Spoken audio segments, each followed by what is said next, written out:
మీకు మొదలు పెట్టేస్తున్నానమ్మా, ఓకేనా? సౌజన్య, ఓకే సార్. లాస్ట్ క్లాస్లో చూస్తున్నారు సార్, ఎవరో జాయిన్ అవ్వాలని ట్రై చేస్తున్నట్టు. వై సాయి కిరణ్ మరి కంటిన్యూస్గా కొట్టడమే, తలుపు తీసేంత వరకు అలా కొడుతూ పోవడమే. జాయిన్ అయినట్టున్నాడుగా కిరణ్? Yes sir. లాస్ట్ క్లాస్లో ఫైల్ కనిపిస్తుంది కదమ్మా? కనిపిస్తుంది సార్. లాస్ట్ క్లాస్లో మనం ఫ్యూయల్ సెల్ పార్ట్స్ గురించి చెప్పుకున్నాం. తర్వాత principle working of fuel cell అది చెప్పుకున్నాం. దాంట్లో ఉన్న కెమిస్ట్రీ ఈక్వేషన్స్, కెమికల్ ఈక్వేషన్స్ చెప్పుకున్నాం. తర్వాత advantages disadvantages of fuel cells చెప్పుకున్నాం. అంతవరకు అయిపోయింది. ఇవాళ క్లాస్లో performance characteristics of fuel cell అనేటువంటిది చెప్పుకుందాం. ఈ క్యారెక్టరిస్టిక్ కర్వ్స్ అనడంతో మీకు పిఎన్ జంక్షన్ కానీ, లేకపోతే జీనార్ డయోడ్ కానీ, లేదా ట్రాన్సిస్టర్స్ కానీ మీకు గుర్తు రావాలి. జనరల్గా క్యారెక్టరిస్టిక్స్ లేదా అభిలక్షణ వక్రాలు అని అనడంతో it is simply A graph drawn between the voltage and the current. ఓకేనా?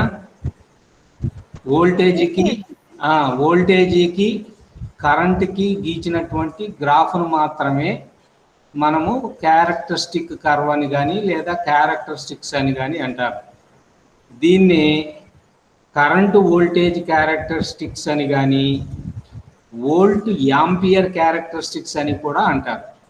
వోల్టేజ్ను కొలవడానికి వోల్ట్, కరెంటును కొలవడానికి ఏమో యాంపియర్. అందువల్ల వోల్ట్ యాంపియర్ క్యారెక్టరిస్టిక్స్ అనేటువంటిది కూడా దీనికి ఉండేటువంటి ఇంకొక పేరు.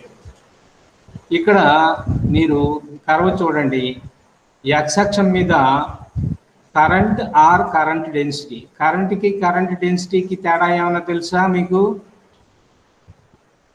కరెంట్ పర్ యూనిట్ ఏరియా ఏమో కరెంట్ డెన్సిటీ సార్. అంతే. అంటే total current flowing through the conductor is a current, and current density means it is the current flowing through unit area. కాబట్టి కరెంట్ డెన్సిటీ అనేటువంటి దాన్ని నేను ఎక్స్ యాక్సిస్ మీద తీసుకొని, అదే రకంగా వోల్టేజ్ అనేటువంటి దాన్ని వై యాక్సిస్ మీద తీసుకొని గీచినటువంటి గ్రాఫ్.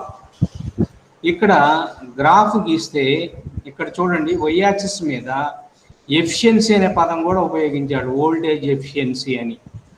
ఆ వోల్టేజ్ ఎఫిషియన్సీ అంటే ఏమిటంటే థియరిటికల్గా ఎంత వచ్చింది అనేటువంటి దాన్ని డినామినేటర్లో తీసుకొని ప్రాక్టికల్గా వచ్చేటువంటి వోల్టేజ్ని న్యూమరేటర్ కనుక తీసుకున్నట్లయితే, అంటే ప్రాక్టికల్ వోల్టేజ్ బై థియరిటికల్ వోల్టేజ్ని దాని వోల్టేజ్ ఎఫిషియన్సీ అని అంటారు. ఏమా ఇది ఈ పాయింట్ బుర్రకెక్కిందా? Yes sir. అంటే మనం థియరిటికల్గా ఇంత వోల్టేజ్ రావాలని క్యాలిక్యులేట్ చేస్తాం, అవునా? యాక్చువల్గా సర్క్యూట్లో నీకు ఎంత కరెంట్ వస్తుందో అది తీసుకొని అది న్యూమరేటర్ మీద, అంటే ప్రాక్టికల్గా వచ్చేటువంటి వాల్యూ ఏమో తక్కువ ఉంటుంది, థియరిటికల్గా ఉండేటువంటి వాల్యూ ఏమో ఎక్కువ ఉంటుంది. అంటే తక్కువ బై ఎక్కువ, it's value is always less than 1. ఓకేనా? Okay sir. ఇప్పుడు థియరిటికల్ వాల్యూ ఎంత ఉన్నదో ప్రాక్టికల్ వాల్యూ కూడా అంతే కనుక ఉన్నట్లయితే ఆ రేషియో ఎంత అవుతుంది? 1 అవుతుందా లేదా? ఏమ్మా? ఇప్పుడు ఆ 1 అనేటువంటి దాన్ని నువ్వు రిఫరెన్స్ లైన్గా తీసుకో. ఇదిగో ఇది, ఈ లైన్ని రిఫరెన్స్ లైను. ఇక్కడ వాల్యూ లేదా ఎఫిషియన్సీ అనేటువంటిది ఎంత ఉన్నది అంటే 1 ఉన్నది. 1 ఉన్నది. ఇప్పుడు చూడండి, 2 కర్వ్స్ గీసాం. ముందు బ్రీఫ్గా కర్వ్ని గురించి చెప్పేస్తాను, ఆ తర్వాత నెమ్మదిగా ఒక్కొక్క పాయింట్ చెప్పుకుంటూ వెళ్దాం. ఇక్కడ చూడండి, అన్లిమిటెడ్ ఫ్యూయల్. ఒకవేళ నువ్వు ఫ్యూయల్ సెల్కి ఇచ్చేటువంటి ఫ్యూయల్ అన్లిమిటెడ్గా కనుక ఇచ్చేసినట్లయితే వచ్చేటువంటి కర్వ్ని కనుక తీసుకుంటే, ఇదిగో చూడండి, ఈ కర్వ్ అంటే ఏంటి? ఆ డాటెడ్ లైన్ ఉన్నది కదా, ఇలా పడిపోతూ వచ్చింది. ఓకేనా? ఇదిగో ఈ కర్వ్.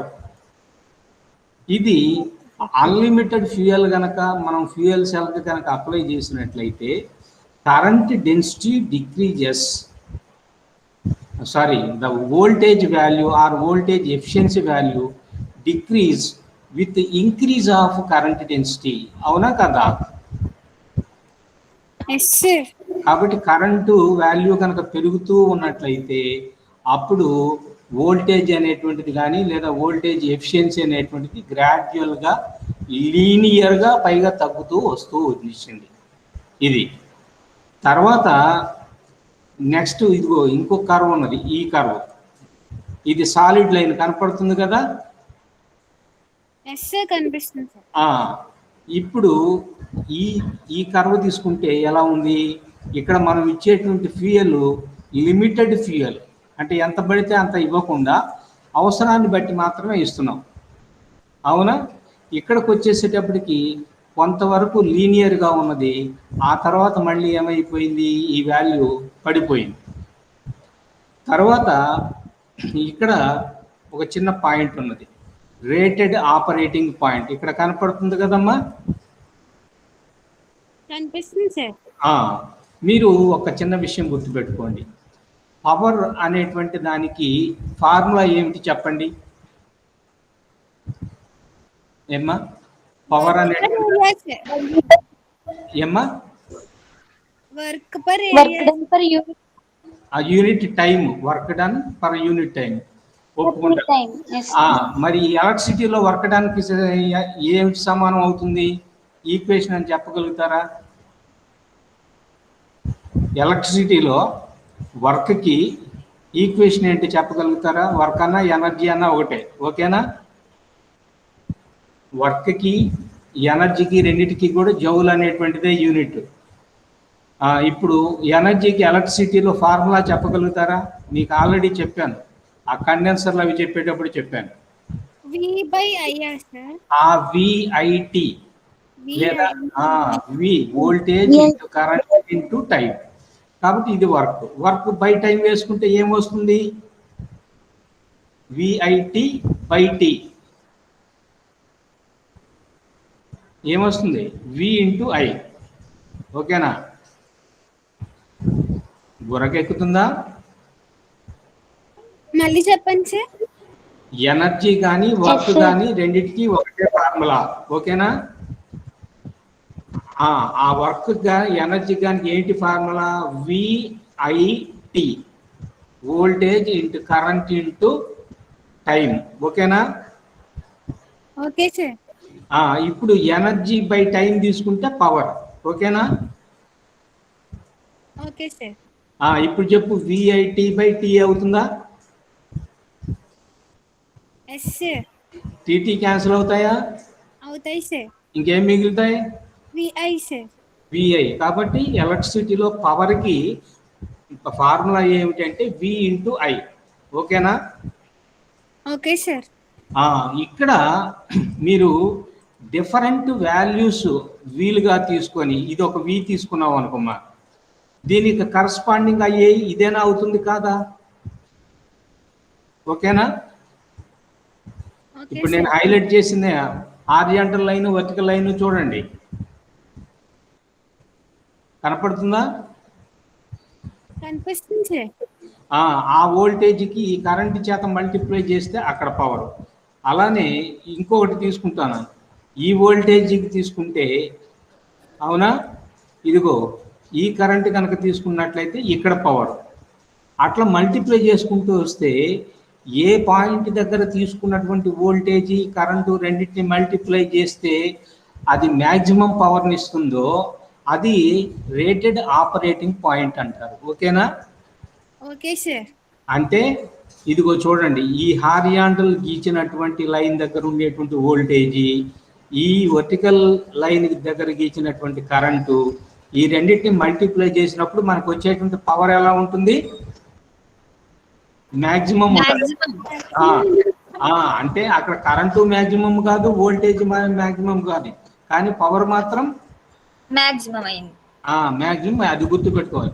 అంటే రెండు అంకెల లబ్ధం మ్యాక్సిమం అవుతుంది తప్ప అక్కడ వోల్టేజ్ మ్యాక్సిమం ఇది మ్యాక్సిమం అవుతుంది, అంతే కదా, అది మ్యాక్సిమం. అదే కరెంట్ తీసుకున్నాం అనుకో, కరెంట్ ఇది మ్యాక్సిమం. ఈ మ్యాక్సిమం మనం మల్టిప్లై చేయడానికి లేదు కదా, ఏదో పాయింట్ దగ్గర తీసుకుంటే. కాబట్టి అక్కడ ఉన్న కరెంటు, అక్కడ ఉన్న వోల్టేజ్ని మాత్రమే తీసుకుంటాం, అవునా. దాన్ని మనము ఏమంటున్నాము, రేటెడ్ ఆపరేటింగ్ పాయింట్. ఓకేనా? Okay sir. కాబట్టి నీకు మ్యాక్సిమం పవర్ కావాలనుకున్నట్లయితే నువ్వు ఎంత కరెంటు డ్రా చేయాలి, ఆ టైంకు నువ్వు ఎంత వోల్టేజీ కలిగేటట్లుగా చేసుకోవాలి అనేటువంటిది ఇది తెలియజేస్తుంది. ఓకేనా? Okay sir. అంతకంటే తక్కువ కరెంటుకు వచ్చినా, అంతకంటే ఎక్కువ కరెంట్ వచ్చినా కానీ నీకు కరెంటు పెరగచ్చు తగ్గచ్చు, కానీ ఏం పెరగదు, పవర్ పెరగదు. ఓకేనా? Okay sir. ఇప్పుడు నెమ్మదిగా ఒక్కొక్క పాయింట్ చెప్పుకుంటూ వెళదాం. అంటే మనం ఫ్యూయల్ సెల్కి ఫ్యూయల్ ఏ విధంగా ఇస్తే మనకి ఇది వస్తుంది, మంచి పవర్ వస్తుంది అనేటువంటిది. The fuel cell characteristic is the graph drawn between the current drawn and voltage as shown in the figure. కాబట్టి ఇక్కడ క్యారెక్టరిస్టిక్ కర్వ్ అంటే ఏమిటంటే, ఒక ఫ్యూయల్ సెల్కి ఉండేటువంటి వోల్టేజీకి దాని కరెంట్కి ఆ రెండింటికి గీచినటువంటి గ్రాఫ్ ఈ పటంలో చూపింది. దాన్ని మనం ఏమంటున్నాము, ఫ్యూయల్ సెల్ క్యారెక్టరిస్టిక్ అంటున్నాం. తర్వాత at near zero currents the conditions approach the constant theoretical conditions. ఇదిగో చూడండి, కరెంటు బాగా తక్కువ ఉన్నదనుకోండి, కరెంటు బాగా తక్కువ ఉన్నప్పుడు చూడండి వోల్టేజ్ ఎలా ఉంది చెప్పండి. ఏమ్మా? ఎక్కువగా ఉంది సార్. వోల్టేజ్ ఎక్కువగా ఉంది. ఎప్పుడైనా సరే మనం సర్క్యూట్లో కనుక ఎక్కువ కరెంట్ కనుక డ్రా చేయకపోతే కరెంటు థియరిటికల్ వాల్యూ తోటి సమానంగా ఉంటుంది, అది మ్యాక్సిమం ఉంటుంది. మామూలు సర్క్యూట్లో అయితే ఒక బ్యాటరీ కనెక్ట్ చేశారనుకోండి, ఈ పాయింట్ని కొంచెం అర్థం చేసుకోండి. ఒక బ్యాటరీని ఒక సర్క్యూట్కి కనెక్ట్ చేస్తే బ్యాటరీకి ఈఎంఎఫ్ ఉంటుంది, వోల్టేజీ ఉంటుంది. అర్థమవుతుందా నేను చెప్పే పాయింట్? ఏమేమి ఉంటాయి? వోల్టేజ్. సర్క్యూట్లో నువ్వు కరెంట్ డ్రా చేస్తూ ఉన్నప్పుడు కొలిస్తేనేమో వోల్టేజ్ వస్తుంది, ఆ వోల్టేజ్ వాల్యూ తక్కువ ఉంటుంది. అట్లా కాకుండా సర్క్యూట్లో నువ్వు కరెంటును ఫ్లో కాకుండా అంటే ఓపెన్ సర్క్యూట్ చేసి బ్యాటరీ యొక్క రెండు టెర్మినల్స్ మధ్య నువ్వు వోల్టేజ్ని కనుక కొలిస్తే అది ఈఎంఎఫ్ అవుతుంది. ఓకేనా? ఈఎంఎఫ్ అంటే ఓపెన్ సర్క్యూట్ వోల్టేజ్ని ఏమంటారు? ఈఎంఎఫ్. ఓకేనా? Okay sir. ఓపెన్ సర్క్యూట్ అంటే సర్క్యూట్ని తెంచేసినప్పుడు కరెంట్ ఫ్లో ఉంటుందా? ఉండదు. ఓపెన్ సర్క్యూట్ అంటే సర్క్యూట్ని తెంపేస్తే ఇంకా దాంట్లో కరెంట్ ఫ్లో ఎలా ఉంటుంది? సర్క్యూట్ క్లోజ్ అయితేనే కదా ఉండేది. అప్పుడు మ్యాక్సిమం వోల్టేజ్ వస్తుంది, దాన్ని ఈఎంఎఫ్ అని అంటాం, అవునా? అట్లే క్లోజ్డ్ సర్క్యూట్ తీసుకున్నాం అనుకో, అప్పుడు కరెంట్ ఫ్లో అవుతుంది, అప్పుడు నువ్వు మెజర్ చేసేటువంటిది ఈఎంఎఫ్ కాదు, అది జస్ట్ వోల్టేజ్ అవుతుంది. అలానే ఇక్కడ కూడా చూడండి, తక్కువ కరెంట్ డ్రా చేసినప్పుడు ఎక్కువ ఏముంటుంది? వోల్టేజ్. అంటే ఒక రకంగా చెప్పాలంటే ఎట్ నియర్ జీరో కరెంట్స్ అన్నాడు. జీరో కరెంట్ అంటే కరెంట్ దాదాపు లేనట్టు, అంటే ఏం చేసినట్టు? సర్క్యూట్ని కనెక్ట్ చేయలేదు అన్నట్టు అర్థం వస్తుంది కదా. అట్లాంటి కండిషన్స్లో వోల్టేజ్ అనేటువంటిది ఏ వాల్యూకి వెళ్ళిపోతుందంటే థియరిటికల్ వాల్యూకి వెళ్ళిపోతుంది. ఓకేనా? Okay sir. ఎందువల్లంటే ఇక్కడ మనం రేషియో తీసుకున్నప్పుడు వోల్టేజ్ ఎఫిషియన్సీ అన్నప్పుడు ప్రాక్టికల్ వోల్టేజ్ పై థియరిటికల్ వోల్టేజ్ అన్నాం కదా ఏమ్మా? స్టార్టింగ్లో ప్రాక్టికల్ వోల్టేజ్ పై థియరిటికల్ వోల్టేజ్. అప్పుడు ప్రాక్టికల్ వోల్టేజ్ థియరిటికల్ వోల్టేజ్ సమానం అయితే ఆ రేషియో 1 అవుతుంది కదా. అందువల్ల అది థియరిటికల్ వాల్యూతో సమానమైంది, 1తో సమానం అవుతుంది అని. కాబట్టి ఈ కర్వ్ అనేటువంటిది కరెంట్ 0 కనుక డ్రా చేస్తే ఎక్కడి నుంచి మొదలవుతుందంటే ఎఫిషియన్సీ 1 దగ్గర నుంచి స్టార్ట్ అవుతుంది. తర్వాత చూడండి, దీంట్లో సెంటెన్స్ కొంచెం కాంప్లికేటెడ్గా ఉంటుంది. ప్రెషర్ లాసెస్, తర్వాత కాన్సన్ట్రేషన్ చేంజ్. ఈ ప్రెషర్ చేంజ్ లాసెస్ అంటే ఏమిటి అంటే, ఇప్పుడు నీవు యానోడ్ దగ్గర క్యాథోడ్ దగ్గర ఏమేమి ఇస్తున్నావు, ఫ్యూయల్ సెల్ గుర్తు తెచ్చుకుంటే ఒకసారి తెచ్చుకోగలుగుతావా? రెగ్యులర్గా వస్తున్న వాళ్ళే అది గుర్తు తెచ్చుకోగలుగుతారు. ఫ్యూయల్ సెల్ కి యానోడ్ దగ్గర ఏమి ఇస్తున్నావు? హైడ్రోజన్ ఇస్తున్నావు. అట్నే క్యాథోడ్ దగ్గర ఇస్తున్నావు, ఏమి ఇస్తున్నావు? ఆక్సిజన్ ఇస్తున్నావు. ఇప్పుడు అక్కడ ప్రెషర్ కనుక తక్కువగా ఉన్నట్లయితే ఓకేనా? Okay sir. ప్రెషర్ లాసెస్, తర్వాత కాన్సన్ట్రేషన్ చేంజెస్ అంటే కెమికల్స్లో వచ్చేటువంటి కాన్సన్ట్రేషన్లో ఉండేటువంటి చేంజెస్, తర్వాత టెంపరేచర్ వేరియేషన్స్, ఇవన్నీ కూడా వేరే ఇంకొక దాంతో పోల్చుకున్నప్పుడు ఇవి తక్కువ. దేంతో పోల్చుకున్నప్పుడు అని అంటే, ఫ్యూయల్ ఫ్లో అవుతుంది అనుకోండి, ఫ్యూయల్ అంటే హైడ్రోజన్ ఫ్లో అవుతుంది అనుకోండి. ఆ ఫ్యూయల్ ఫ్లో అనేటువంటిది మనం పంపించేటువంటి ఇది ఉంటుంది కదా, ట్యూబ్ ఉంటుంది కదా, లోపలికి పంపించేటువంటిది పాసేజ్ ఏమ్మా? హైడ్రోజన్ని నువ్వు ఒక గొట్టం ద్వారా పంపిస్తున్నావు, దాన్ని ఏమంటున్నాను? ఫ్యూయల్ పాసేజ్ అని అంటున్నాను, అవునా? అది కనుక బాగా పెద్ద సైజు కనుక ఉన్నట్లయితే, ఇప్పుడు ఈ వేరియేషన్స్ అన్నీ కూడా మనం లెక్కలోకి తీసుకునే అంత పెద్దవి కాదు.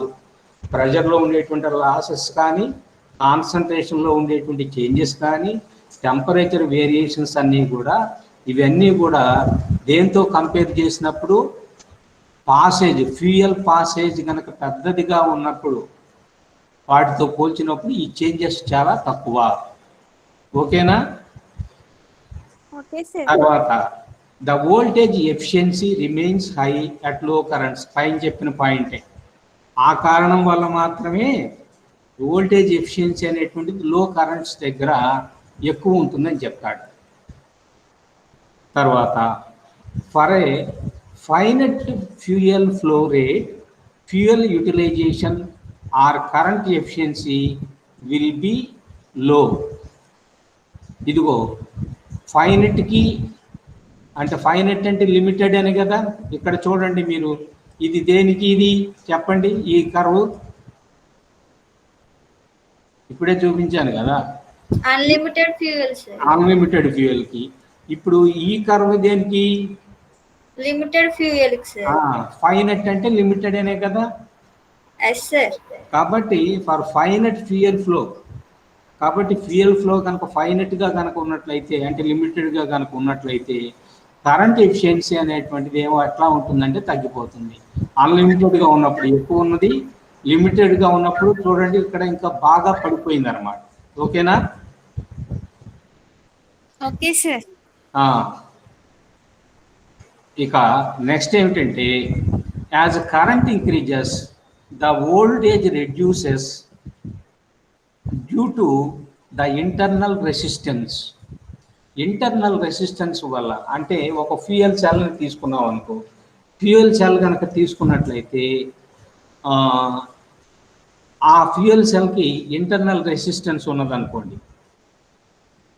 అది ఏం చేస్తుందంటే ఎక్కువ కరెంట్ని డ్రా చేస్తే వోల్టేజ్ అనేటువంటిది బాగా పడిపోతుంది. ఎందుకు పడిపోతుందంటే, ఒక మీ దగ్గర పెన్ను పేపర్ ఉందా? ఉంది సార్. పెన్ను పేపర్ కనుక ఉంటే V is equal to V is equal to ohms లానే సార్. ఐఆర్ కాదు అదేలే. I bracket begin capital R plus small r. V is equal to I into capital R plus I into small r. Okay sir. అవునా? I into capital R ఏమవుతుందంటే outer circuit లో ఉండేటువంటి voltage IR వచ్చింది కదా, I into R, capital R. Yes sir. తర్వాత I into small R ఉన్నది కదా, yes sir. ఆ స్మాల్ ఆర్ అనేటువంటిది బ్యాటరీకి ఉండేటువంటి ఇంటర్నల్ రెసిస్టెన్స్. Okay sir. అవునా? ఇప్పుడు కరెంట్ ఎక్కువ డ్రా చేస్తే ఐ ఇంటూ స్మాల్ ఆర్ కూడా పెరుగుతుందిగా. ఎస్ సార్, పెరుగుతుంది సార్. పెరుగుతుంది. అది ఎక్కువ పెరిగితే ఐ ఇంటూ క్యాపిటల్ ఆర్ విలువ తగ్గిపోతుందా లేదా? అంటే దీన్ని ఈక్వేషన్ ఒకసారి తిరగదిప్పిరాయి. ఎట్లా రాస్తామంటే I into small R is equal to, రాస్తున్నావా? రాస్తున్నాను sir. I into small R is equal to V minus I capital R. Yes sir. లేకపోతే I capital R is equal to V minus I small R. అట్లా ఉండి ఒకసారి నేను నోట్తో చెప్తున్నాను, ఒకసారి నేను పేపర్ మీద వేస్తాను. ఇందాక ఏమి ఈక్వేషన్ వేశారు? V is equal to I into capital R plus I into small R వేశారు కదా. Yes sir. ఇప్పుడు I into capital R is equal to V minus I into small R వేసుకున్నారా? ఆ ఈక్వేషన్ వేయండి. వేసాం సార్. ఇప్పుడు I into capital are అనేటువంటిది ఏమిటంటే ప్రాక్టికల్ వోల్టేజ్ అమ్మా, విపి అనుకోండి. ఓకేనా? Okay sir. That is equal to V అంటే థియరిటికల్ అనుకోండి, వీటియా సార్? విటి అనుకోండి.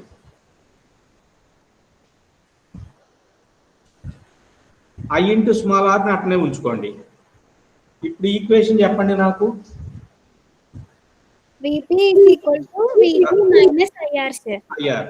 ఇప్పుడు ఎక్కువ కరెంట్ నువ్వు డ్రా చేస్తే ఐఆర్ పెరుగుతుందా లేదా? పెరుగుతుంది సార్.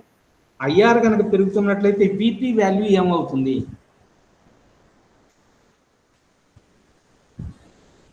విపి మైనస్ వస్తుంది కాబట్టి తగ్గిపోతుంది. కాబట్టి నువ్వు ఎక్కువ ఎంత కరెంట్ డ్రా చేస్తే ప్రాక్టికల్ గా ఉండేటువంటి వోల్టేజ్ అంతా తగ్గుతుంది. దీనికి కారణం ఏమిటంటే స్మాల్ ఆర్ ఉండడం. ఒకవేళ స్మాల్ ఆర్ 0 అయిందనుకో, స్మాల్ ఆర్ 0 అయితే అప్పుడు విపి ఈజ్ ఈక్వల్ టు ఏమైపోతుంది? విపి అవుతుంది. విటి అవుతుంది. అప్పుడు ప్రాక్టికల్ వోల్టేజ్ థియరిటికల్ వోల్టేజ్ రెండు సమానం అవుతాయి. ఎప్పుడు ఆ బ్యాటరీ కనుక ఇంటర్నల్ రెసిస్టెన్స్ లేకపోతే. ఓకేనా? Okay sir. ఇప్పుడు ఈ సెంటెన్స్ మళ్ళీ ఒకసారి నేను చదువుతాను, నీకు అర్థమవుతుందో లేదో చూడు. As current increases the voltage or practical voltage reduces due to internal resistance. అంతవరకు అర్థమైందా? అర్థమైంది సార్. ఇంటర్నల్ రెసిస్టెన్స్ ఉండడం వల్ల నువ్వు ఎక్కువ కరెంట్ కనుక డ్రా చేస్తున్నట్లయితే అప్పుడు ప్రాక్టికల్గా ఉండేటువంటి వోల్టేజ్ ఏమైపోతుందంటే తగ్గిపోతుంది. ఓకేనా? Okay sir. ఈ తర్వాత సెంటెన్స్ని ఈ over potentials and concentration effects అనేటువంటిది తీసిపడేయండి. అంత పెద్ద ఇంపార్టెంట్ ఏం కాదు. ఈ నోటును కూడా తీసేసుకోండి. ఇక్కడ ఓవర్ పొటెన్షియల్ అంటే ప్రాక్టికల్ వోల్టేజ్ కంటే కూడా థియరిటికల్ వోల్టేజ్ ఎంత ఎక్కువ ఉన్నది అనేది. నెక్స్ట్ సెంటెన్స్కి వెళ్తున్నాను. ఓకేనా? Okay sir. when excess fuel is supplied, the voltage decreases approximately linearly with current. మీకు నేను స్టార్టింగ్లోనే చెప్పాను, ఒకవేళ నువ్వు ఫ్యూయల్ని లిమిటెడ్గా కాకుండా ఎక్సెస్గా అంటే అర్థం ఏమిటి? అన్లిమిటెడ్గా, అంతేనా? ఫ్యూయల్ని అన్లిమిటెడ్గా కనుక పంపిస్తున్నట్లయితే ఫ్యూయల్ సెల్కి నువ్వు ఇక ఈ వచ్చేటువంటి గ్రాఫ్ ఎట్లాంటి గ్రాఫ్ వచ్చింది చెప్పు? లీనియర్ గా ఉంది. లీనియర్ అంటే అర్థం ఏమిటి? ఒకటి ఇంక్రీజ్ అయితే ఇంకోటి డిక్రీజ్ అవుతుంది. అది కాదు, లీనియర్లీ ఇంక్రీజు లీనియర్లీ డిక్రీజు రెండు పదాలు వాడతాం. Linear is nothing but it is a line. Straight line sir. అది కాబట్టి నీకు వచ్చేటువంటి కర్వ్ తగ్గుతుంది, కాదని అనట్లేదు. కాకపోతే అది లీనియర్గా తగ్గుతుంది, స్ట్రైట్ లైన్ పరంగా తగ్గుతుంది. చూశారు కదా, ఇక్కడ లిమిటెడ్గా వచ్చినప్పుడు లీనియర్గా తగ్గిందా ఇది, ఈ సాలిడ్ లైను? లేదు సార్. కాబట్టి అన్లిమిటెడ్గా ఫ్యూయల్ ఇచ్చినప్పుడు ఏమో లీనియర్గా తగ్గుతుంది, లిమిటెడ్గా ఇచ్చినప్పుడు మాత్రం కొంచెం ఎక్కువగా తగ్గుతుంది, లీనియర్గా తగ్గట్లేదు. ఓకేనా? Okay sir. తర్వాత when the fuel flow rate is limited and the fuel utilization or current efficiency increases with current, but a linear relationship still applies up to approximately 80%. అంటే నువ్వు లిమిటెడ్గా ఇచ్చినా కూడా కొంత దూరం వరకు, అంటే కర్వ్ ఒక 80% దాదాపు వచ్చేంత వరకు కూడా లీనియర్గా ఉంటుంది. కానీ ఆ తర్వాత ఏమైంది చెప్పండి, ఇక్కడ కర్వ్ చూడు, ఇంతవరకు లీనియర్గా ఉందా స్టార్టింగ్ నుంచి? ఏమ్మా, ఇక్కడి నుంచి ఏమైంది, పడిపోయింది కదా. అది అనడం. ఓకేనా? అంటే లిమిటెడ్గా ఫ్యూయల్ కనుక అన్లిమిటెడ్గా ఇస్తే చివరి వరకు కూడా అది లీనియర్గానే ఉన్నది కర్వ్. లిమిటెడ్గా కనుక ఫ్యూయల్ కనుక ఇచ్చినట్టయితే కొంతవరకు మాత్రమే అది లీనియర్గా ఉంటుంది, ఆ తర్వాత ఫాల్ అయిపోతుంది. ఓకేనా? Okay sir. తర్వాత if the fuel flow is regulated proportional to the current. ఇప్పుడు అన్లిమిటెడ్ కాదు, లిమిటెడ్ కాదు. ఇప్పుడు ఎట్లా చేస్తున్నాను, రెగ్యులేట్ చేశాను. ఎట్లా రెగ్యులేట్ చేశాను చూడండి ఒకసారి. The fuel flow is regulated proportional to the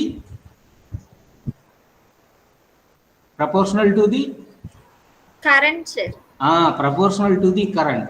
అంటే నేనేం చేశానంటే, ఎక్కువ పని చేయాలనుకున్నప్పుడు ఎక్కువ తిండి పెట్టి, తక్కువ పని చేయించుకోవాలనుకున్నప్పుడు తక్కువ తిండి పెడుతున్నాను. అట్లాంటిది. అంటే ఎక్కువ కరెంట్ డ్రా చేయాలనుకున్నప్పుడేమో ఫ్లో ఎక్కువ పెడతాను. ఏ ఫ్లోని? ఫ్యూయల్ ఫ్లోని, హైడ్రోజన్ని. ఓకేనా? ఏమ్మా, ఎక్కుతుందో కుర్రకి? Okay sir. ఎక్కువ కరెంటును డ్రా చేయాలనుకున్నప్పుడేమో ఎక్కువ ఫ్యూయల్ ఇస్తాను, తక్కువ కరెంట్ డ్రా చేయాలనుకున్నప్పుడు తక్కువ కరెంట్ ఇస్తాను. అంటే fuel flow is regulated proportional to the current. అది కాబట్టి ప్రపోర్షనల్ అంటే అదే అర్థం. ఎక్కువ కరెంట్ కావాలనుకున్నప్పుడు ఎక్కువ ఫ్యూయల్ ఇవ్వడము, తక్కువ ఫ్యూయల్ తక్కువ కరెంట్ కావాలనుకున్నప్పుడు తక్కువ ఫ్యూయల్ కనుక ఇచ్చినట్లయితే అప్పుడు కరెంట్ ఎఫిషియన్సీ అనేటువంటిది ఎట్లా ఉంటుందంటే కాన్స్టెంట్గా ఉంటుంది. So the voltage efficiency and overall efficiency is higher at లో లోడ్స్. తక్కువ లోడ్స్ అంటే లోడ్ అంటే ఏంటంటే ఒక రకంగా చెప్పాలంటే రెసిస్టెన్స్. తక్కువ లోడ్స్ దగ్గర కనుక ఉన్నట్లయితే వోల్టేజ్ ఎఫిషియన్సీ కానీ ఓవరాల్ ఎఫిషియన్సీ కానీ అవి బాగా ఎక్కువగా ఉంటాయి. తర్వాత ఇక్కడ చూడండి, ఎఫిషియన్సీ అనేటువంటిది మ్యాక్సిమం వాల్యూ ఎంత ఉంటుందమ్మా? కాబట్టి theoretically the fuel utilisation or efficiency అనుకోండి cannot be greater than unity and hence the maximum current that can be drawn from the fuel cell is also limited. కాబట్టి నువ్వు మ్యాక్సిమం దానికి ఎంత ఇవ్వగలుగుతావో అంతే ఇవ్వగలుగుతావు, కానీ ఫ్యూయల్ని అంతకు మించి ఇవ్వలేవు. అందువల్ల నువ్వు ఒక ఫ్యూయల్ సెల్ దగ్గర నుంచి డ్రా చేయగలిగినటువంటి కరెంటు కూడా లిమిటెడ్గానే ఉంటుంది. ఓకేనా? అన్లిమిటెడ్గా ఒక ఫ్యూయల్ సెల్ నుంచి నువ్వు కరెంటు డ్రా చేయలేవు. ఈ పాయింట్ అర్థమైందా? అర్థమైంది సార్. కాబట్టి నువ్వు ఇచ్చే ఫ్యూయల్ అనేటువంటిది లిమిటెడ్గా ఉంటుంది కాబట్టి, అవునా? లేకపోతే యూనిటీ అనకుండా ఇక్కడ ఒక సెంటెన్స్ మారుస్తారు. Theoretically the fuel utilization by the fuel cell is limited. ఓకేనా ఏమ్మా? Okay sir. ఒకదానికి ఇచ్చేటువంటి ఫ్యూయల్ లిమిటెడ్గా ఉంటుంది కాబట్టి అందువల్ల అది ప్రొడ్యూస్ చేసే కరెంట్ కూడా లిమిటెడ్గా ఉంటుంది కాబట్టి దాన్ని లిమిటెడ్గా కరెంటే ఆ ఫ్యూయల్ సెల్ నుంచి నువ్వు డ్రా చేయగలుగుతావు. ఓకేనా? Okay sir. తర్వాత ఇంకొక పాయింట్ ఏమిటంటే ఇక్కడ ఫ్యూయల్ సెల్కి నువ్వు ఫ్యూయల్ ఇస్తున్నావు, అవునా కదా? ఏమ్మా? Yes sir. ఇస్తున్నప్పుడు నువ్వు ఇచ్చే పాయింట్ దగ్గర ఎక్కువ ప్రెజరు, ఆ పై పాయింట్ దగ్గర అక్కడ గొట్టం లేదు కాబట్టి అక్కడ తక్కువ ప్రెజర్ ఉండేటట్టుగా ఉండకూడదు. The partial pressure over the cell area must be uniform. ఓకేనా? Okay sir. అంటే నువ్వు యానోడ్ దగ్గర హైడ్రోజన్ ఇస్తుంటే ఆ యానోడ్ ప్లేట్ ఉన్నదే ఆ ప్లేట్ మీద సర్ఫేస్ అంతా కూడా ఈవెన్గా అంటే సమానంగా, అవునా, యూనిఫామ్గా ఫ్యూయల్ అనేటువంటిది డిస్ట్రిబ్యూట్ అయ్యి ఉండాలి. ఓకేనా? Okay sir. అట్లాంటప్పుడు మాత్రమే చివరి వరకు కూడా నీకు మ్యాక్సిమము ఏమొస్తుంది, ఎఫిషియన్సీ వస్తుంది. అప్పుడు వోల్టేజ్ లాస్ అనేటువంటిది నెగ్లిజిబుల్గా ఉంటుంది. అంటే ఒక చోటేమో తక్కువ ఫ్యూయల్ చేరి ఇంకో చోట ఎక్కువ ఫ్యూయల్ చేరిందనుకో, తక్కువ ఫ్యూయల్ చేరిన చోటేమో తక్కువ ప్రొడ్యూస్ అవుతుంది, ఎక్కువ ఫ్యూయల్ చేరిన చోట ఏమవుతుందో తెలుసా? ముందు లేయర్స్ దగ్గర జరుగుతుంది కానీ వెనక లేయర్స్ ఏమో వెనకుండిపోతాయి. ఈ పాయింట్ అర్థమవుతుందా? అంటే ఇట్లాంటి యానోడ్ ఉన్నదనుకో, ఈ యానోడ్ దగ్గర ఒక 10 లేయర్స్ హైడ్రోజన్ వచ్చిందనుకో, మొదటి లేయరే రియాక్షన్ జరుగుతుంది కానీ మిగిలిన వెనక ఉన్నటువంటి లేయర్స్ అన్నీ కూడా జరపలేవు కదా. అందువల్ల ఏం జరుగుతున్నది, ఈ వెనక ఉన్నటువంటివేమో రియాక్షన్స్లో పాల్గొనకపోవడం వల్ల ఎక్కువ కరెంట్ ప్రొడ్యూస్ కావడం లేదు. పైనేమో అసలు ఫ్యూయలే తగలేదనుకో పై భాగంలో, అప్పుడు అక్కడ అసలు కరెంట్ ప్రొడ్యూస్ కావడం లేదు. అందువల్ల నువ్వు ఎక్కువ కరెంటు కనుక ప్రొడ్యూస్ చేయాలనుకున్నట్లయితే యానోడ్ సర్ఫేస్ మీద ఫ్యూయల్ అనేటువంటిది యూనిఫామ్ పార్షియల్ ప్రెషర్ తోటి యూనిఫామ్గా డిస్ట్రిబ్యూట్ అయ్యి ఉండాలి. ఓకేనా? ఏమా? Okay sir. ఇవి మనం చెప్పినటువంటి క్యారెక్టరిస్టిక్స్. తర్వాత పెర్ఫార్మెన్స్. ఇక్కడ పెర్ఫార్మెన్స్ వచ్చింది, తర్వాత కర్వ్ ఎలా ఉన్నది అనేటువంటిది. ఇక్కడ మొత్తం మీద ఎన్ని కర్వులు వచ్చినాయి చెప్పండి? 3 కర్వ్స్ అండ్ 2 కర్వులు వచ్చినాయి. ఇదిగో ఇదొక కర్వ్, అన్లిమిటెడ్ ఫ్యూయల్ దగ్గర ఒకటి, లిమిటెడ్ ఫ్యూయల్ దగ్గర ఒకటి సార్. అంతే. ఇక మిగిలినవి మీకు ఈ గీతలు పెట్టి ఏపేపో రాశాడు కానీ అవన్నీ మీరు రాసిన ఒకటే రాయకపోయినా ఒకటి. ఓకేనా? Okay sir. ఇంతటితోటి ఆపుదాం. రేపు క్లాస్లో ఫ్యూయల్ సెల్ ఎఫిషియన్సీ మిగిలిన వ్యవహారాలన్నీ కూడా రేపు ఒక అరగంట ఏదో చెప్పిస్తే, ఎల్లుండి నేను సెలవు పెడతాను. ఎల్లుండి క్లాస్ తీసుకోను. ఏమ్మా? Okay sir. రేపటితోటి ఈ చాప్టర్ అయిపోతుంది. ఇంకా మనం ఆడుతూ పాడుతూ టైప్స్ ఆఫ్ ఫ్యూయల్ సెల్స్లోకి వెళ్ళచ్చు. క్లాసిఫికేషన్ ఆఫ్ ఫ్యూయల్ సెల్స్ లేదా టైప్స్ ఆఫ్ ఫ్యూయల్ సెల్స్ అవి. తర్వాత మీరు ఏమైనా ఎగ్జామ్ రాస్తారా? రాస్తాం సార్.